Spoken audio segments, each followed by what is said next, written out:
So today I wanted to create this video to go through the 5 steps that anybody needs to go through if they want to transform their lives. And that's to transform any area of their lives. So step number 1 is you have to make 2 clear decisions. So first of all, you need to know exactly what you want. Don't focus on what you don't want, otherwise you're probably going to get more of it. You need to focus on what you do want. So have a clear vision of your goal. Number 2, you also need to decide that you are going to change, because essentially the way we go from A to B is by changing our inner world and changing how we interact with the world, change the way we perceive ourselves, the way we perceive other people, to think of ideas and strategies in terms of how we can take ourselves from where we are today to where we want to go. So changing and being adaptable and flexible is really important if you want to transform your life. Step number 2. You then need to commit to these 2 decisions, and I mean fully commit. A decision only takes a second, and that's the start of a transformation. But commitment will take you from where you are right now to where you want to go. So commitment is like the source that you require for your transformation. Step 3. Take daily action. It doesn't really matter too much in terms of how many steps you take or how many actions. It's obviously better you take more actions than less. But even just taking 1 step a day is better than taking no steps a day. And it's good to do it on a daily basis, because then you start creating momentum and you start really moving forward and you kind of increase your motivation. Step number 4. As you go along on your journey, there's a high chance that you're going to face obstacles and challenges. And often those obstacles and challenges come from your inner world in terms of the beliefs that you have. We basically have beliefs in our subconscious minds that propel us forward to do certain things, but also we have beliefs that will stop us from doing things, especially beliefs about our worth and also about the likelihood of us achieving our goal or whether something is available to us or not. So beliefs around those different areas will kind of hold you back. So what's important as you go along your journey is to pay attention to how you feel, pay attention to your decisions, pay attention to the actions you're taking to work out what beliefs you have in your subconscious mind.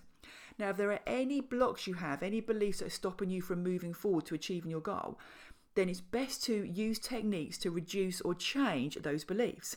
Now, I've put here on my slide that I've mentioned EFT, also known as tapping. EFT essentially stands for Emotional Freedom Technique.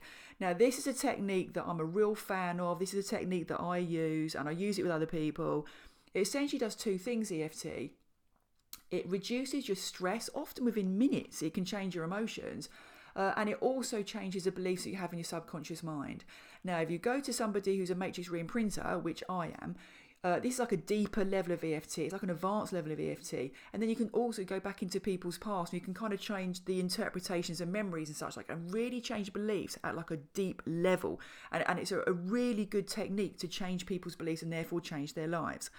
But so step 4 is primarily identifying and eliminating any kind of internal blocks you have and changing them.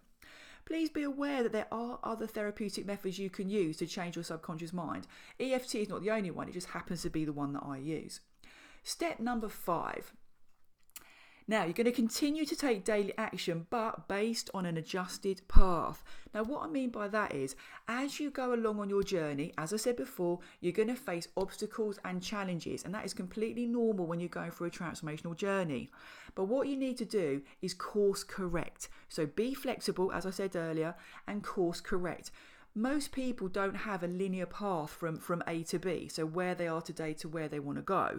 Many people expect that, and that's why they're kind of disappointed when they go on their transformational journey. And some, whenever they find an obstacle, they kind of stop whenever they find it because they think that's the end of the path, and that's not so.